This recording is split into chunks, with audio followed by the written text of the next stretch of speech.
Hi, I'm Rivka Solomon. When I was 21 in 1983, I got infectious mononucleosis from the Epstein-Barr virus. I was so sick for a full year, I could barely stand up to brush my teeth. After a year, I experienced a semi-remission, but then I got a second infection, pneumonia, and this time I stayed sick for good. For decades now, I have been in or near my bed. I was diagnosed with ME, myalgic encephalomyelitis chronic fatigue syndrome. Before the pandemic, there were 2.5 million in the US with ME, 24 million around the globe. Because no one took ME seriously, it got and still gets very little research funding. As a result, I can't access a single FDA-approved treatment for my disease because there are none. In 2020, when a viral pandemic hit, I feared we'd see millions of new people with a post-viral illness like mine, and we did. About 50% of those with long COVID are eligible for a diagnosis of ME.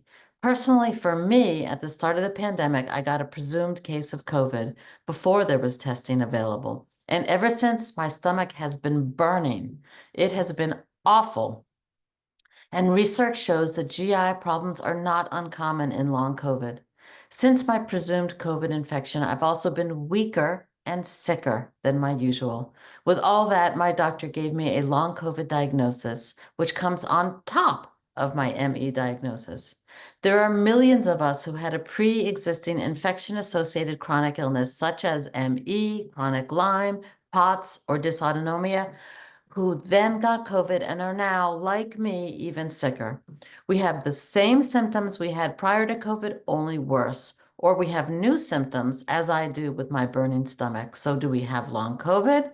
Or is our original illness just worse? And who knows? Because there's no funding to study that. There is one hopeful thing coming out of this pandemic.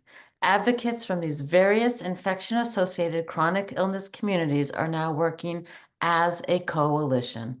Our key goal is to get NIH to study these neglected illnesses together, from ME to long COVID to dysautonomia to chronic Lyme and more, instead of what we now have, which is separate silos at NIH where each illness is isolated and underfunded.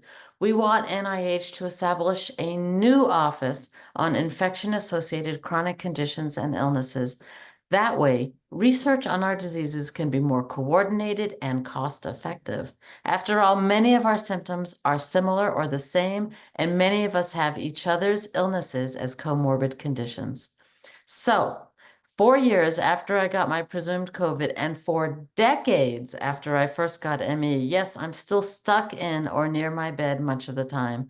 But now I'm working with a beautiful coalition of advocates, hoping to change the way all these infection-associated chronic illnesses are researched and treated. I hope that you'll help us. Thank you.